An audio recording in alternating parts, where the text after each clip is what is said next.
Hey there, Mel Abraham here, the author of the #1 best-selling book, The Entrepreneur Solution, and the founder of Thoughtpreneur Academy, where we teach you how to capture, package, and monetize what you know, the ideas, the insights that you have, the unique perspective that can change people's lives so you can have greater impact, income, and more freedom.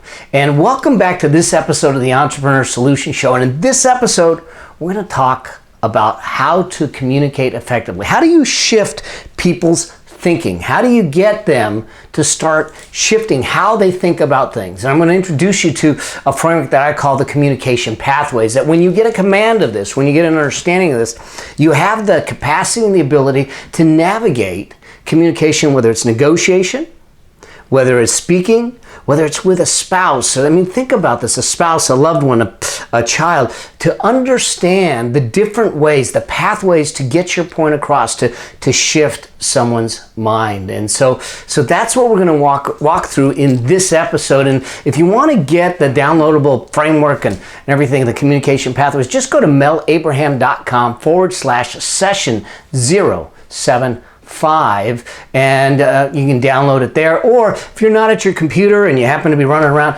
just text me, My Legacy, one word, to 38470. I'll make sure that I send you the download link and get you going. So let's get on with it. Let's touch on this whole thing about shifting people's thinking, how to communicate effectively. Now, why is this important? And I know for me, I didn't get this straight. Listen, I'm a left brain thinker. I'm a CPA, an accountant. So I am into columns and rows and numbers and analysis and data and all those statistics.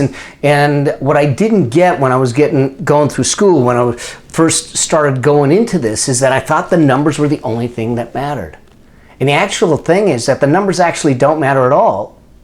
It's the communication of what the numbers tell you to the people that it matters to. So the communication to me is one of the greatest skills that we can nurture, because we can move people, we can shift people, we can motivate people, we can effectively change societies, change communities, change dynamics. We can change global change because of our ability to communicate. So if we don't get this right, the challenge is that we're never heard.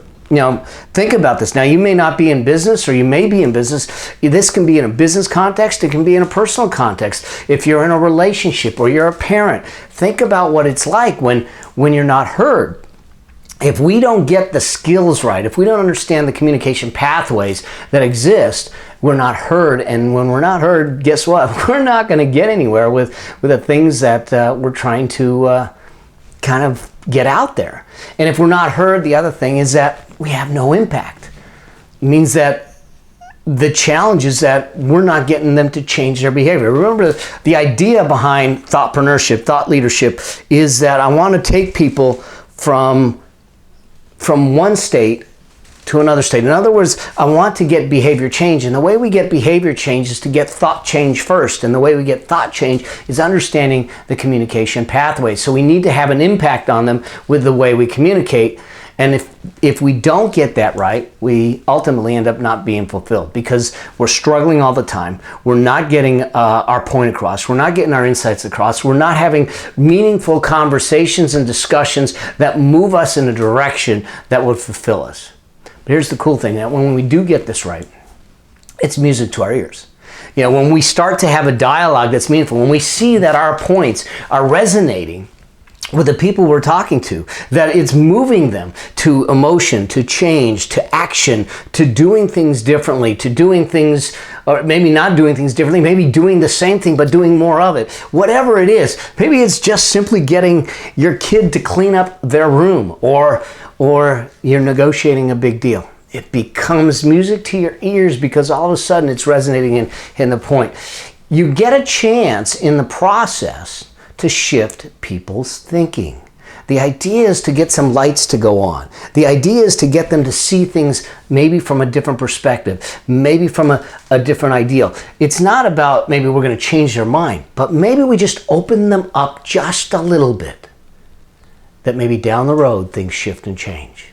So if we get it right, we get to shift people's thinking, and if we really get it right, we build a movement. People listen to us, people jump on board, and now what we have is an army of soldiers, a family unit that's going in the same direction based on values and alignment and congruency. Or maybe it's a team in your organization, whether it's a multi-level network marketing organization in your downline, or maybe it's a big billion-dollar company or multi-hundred-million-dollar company or small startup, that we get alignment and we build a movement to move them towards a specific goal. And so this whole thing is really, really important. It's the crux of your success. It's the crux of you being able to shift and build and move people to allow them and entice them, if you will, to be part of your journey.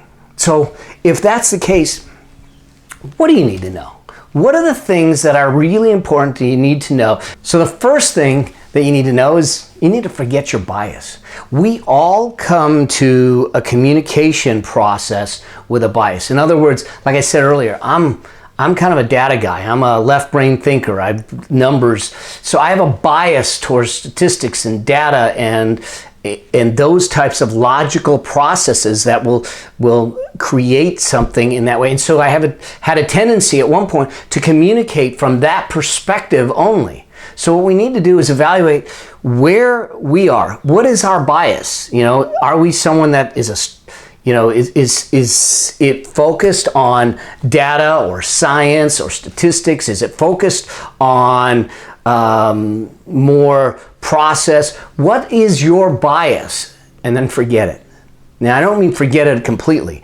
What I mean is that we need to make sure that we communicate beyond our bias, because if we don't, then we're only going to touch a little bit of the audience. And if our audience happens to be one person, spouse, significant other, business partner, negotiation, and that isn't their bias, you have a problem, because their communication won't land. It's similar to, if you haven't read it, it's a great book to read, Gary Chapman's Love Languages. In other words, if you communicate with a love language that isn't consistent with your partner's love language, although you think you're showing love, they don't receive it in the proper way. So the key to it, and you hear this in NLP, is that the effectiveness of your communication is the results you get. And the fact of the matter is that I believe that communication isn't a two-way street, it's a one-way street. In other words, it's my responsibility to get my point across. It's my responsibility to communicate effectively. If they don't get it, it's not their fault, it's mine. So I need to communicate beyond my bias to move through it. The second thing to realize is that I need to touch all.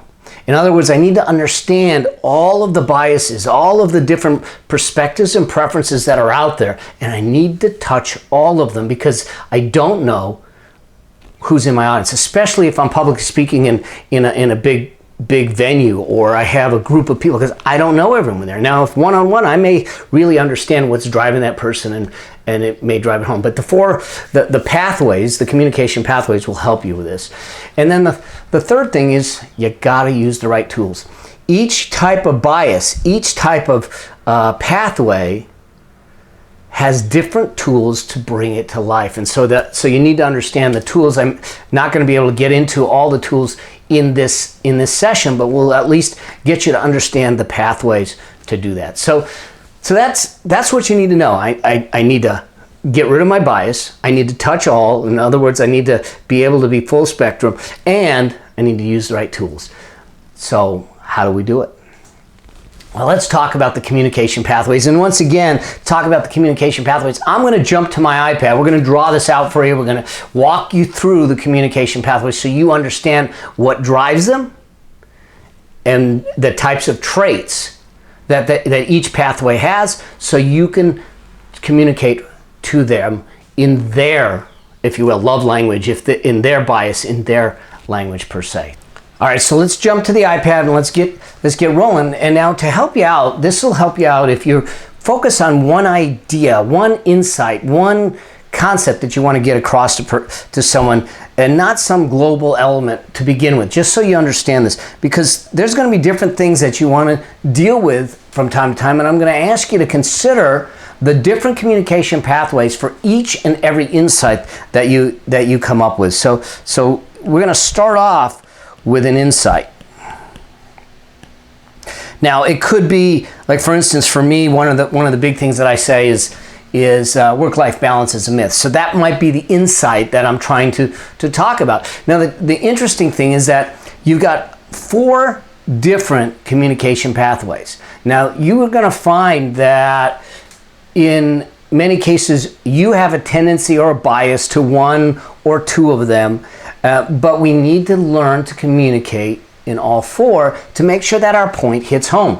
Make sure that we grab the whole audience. And it allows you to navigate and flow from one to the other when you do this up front and understand it. So the first is the one that I was talking about with myself, and that is a data wonk. I call them a data wonk. This is the person that is a much more detailed thinker down on the bottom versus a much bigger thinker here at the top.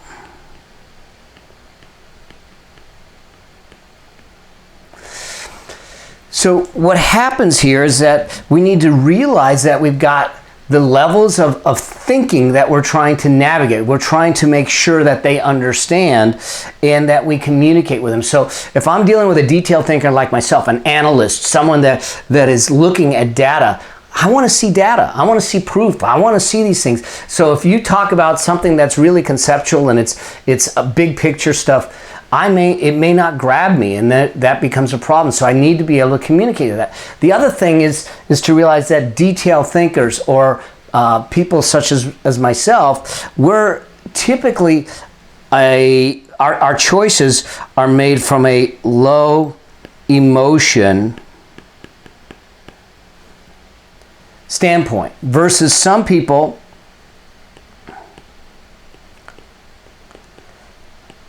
make more emotional decisions. Now, this is what I would like you to do is think about this not as an absolute, but as a spectrum. So we all have levels of emotion. We all have levels of thinking. We all have different levels, and we move within them. But we need to, as a communicator, we need to communicate to all of them. And so how do we navigate that? It's to be aware of these folks. So data wonks typically have the traits of being very grounded, very systematic, very analytical, and there's a desire to see proof before they move or make a choice. So we need to make sure that we give them proof in dealing with that. The other part of that is that if I go over to this side here, you're dealing with what I call the storyteller, because now we've moved still at the detail level, but more emotional. I mean, think about it. When you see someone that's telling stories, there's a lot of detail. There's a lot of life that comes to it. There's a lot of descriptive information and adjectives that allow you to see and be in that story. So there's a fair amount of detail, and there's a whole lot of emotion because all of a sudden you see yourself in that story. So the typical storyteller is someone that's a relator. They are typically much more memorable because of the stories they tell, and they are compelling because the story themselves is typically more compelling. So then we go up to the top right, and the top right is what I call the visionary. Now, visionary, they're high emotion and much more bigger thinker. I mean, you think about someone like an Elon Musk is a very visionary person, a very high emotion person in the sense that he instills emotions. He generates emotions out of people. People jump on the bandwagon with him. They're very passionate. They're very idealistic. They're people that will come to a thing, a problem, a situation, an issue with what my friend Brian Tracy calls zero-based thinking. In other words, if we could do something, let's visualize what it would look like. How would we do it? And that type of thing. So I think it becomes important to understand understand that. And then the last communication pathway is what I call the architect. This is the person that you'll see drawing things out. They're the builder. They're practical. They're trying to find simplicity on the other side of complexity. They're very visual in nature, logical in process. So you may see them using processes. You may see them using doodles and diagrams and things of that nature. So when you think about communicating, it becomes important to realize that you may have an audience that has a bias to one of these four. But by and large, in order to get your points across, to be able to speak to the big thinkers, to the detail thinkers, to the low emotion, to the high emotion, we need to build out our insights, our ideas, the things we know to satisfy and bring in the data wonks, the storytellers, the visionaries, and the architects. And when we do that, we're going to capture and captivate the whole audience in one of those different biases. But if you come in like I said, mine is probably data wonk and architect is probably the two strongest ones for me. If all I did was speak from that perspective, I'm not going to capture everyone. So when I first started to move away from the accounting and working with entrepreneurs and building thoughtpreneur practices and that type of thing, I needed to learn. I needed to learn how to work on the right side, to be able to bring vulnerability, to be able to bring emotion into it, because I came from a world of bullet points. I came from a world of data. I came from a world of statistics. I came from a world where most of the people who were in the audience were the data wonks, so they loved the data and I could just be comfortable. These were my people. But the fact of the matter is, if I want to communicate effectively, if I want to communicate more broadly, if I want to communicate and shift people's thinking, if I want to shift them into action, if I want to create movements, I need to have the flexibility to develop myself to be able to speak, to communicate in the four different communication pathways. And so that really is the process. And like I said, the key here is to at least understand and identify that there are the four communication pathways: the architect, the visionary, the storyteller, and the data wonk. And understand that maybe you have a bias to one or two of them, and to realize that we got to get rid of that bias and figure out how we can take our insights, our ideas, the ideals we have, the wisdom we have, and communicate it out in all four pathways to really make a difference. That's what's going to start to separate you. That's what's going to start to do the things you really are looking to do, to raise yourself up, as we talked in the last episode,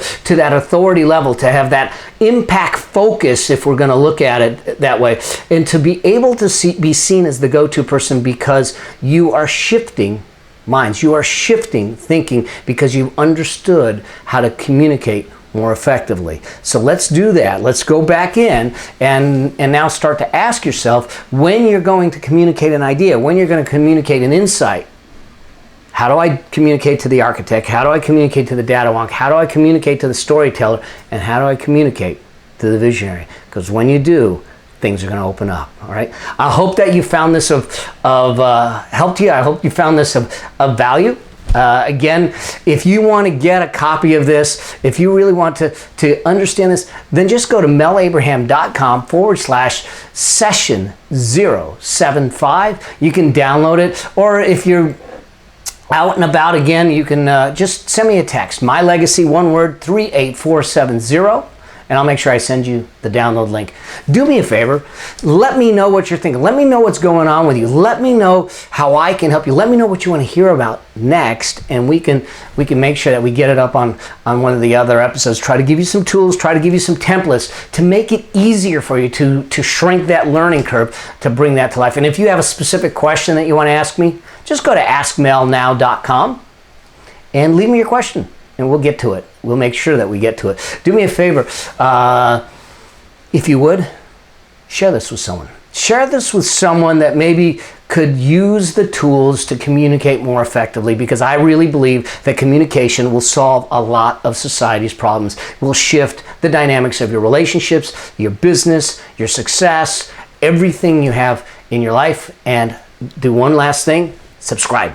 hit the subscribe button right now. Stay with me. Make sure that you stay on this journey with me because I want to have a dialogue with you. I want to be there as your back pocket mentor. I want to be the one that can help you out if you have any questions. So you can post your questions, leave me your questions, but subscribe, stay with me, share this, and I look forward to seeing you in the next episode. Until then, may your vision be grand, your journey epic, and your legacy significant. See you soon. Cheers. Bye. We hope you enjoyed this episode. Make sure you subscribe so you get access to all of Mel's business and success tips. And if you like this episode, share it with a friend. If you have a specific business or success question, you can ask it at www.askmelnow.com. Remember, it's all about being bold, dreaming big, and living life your way. Because the world needs you. Until the next episode, may your vision be grand, your journey epic, and your legacy significant.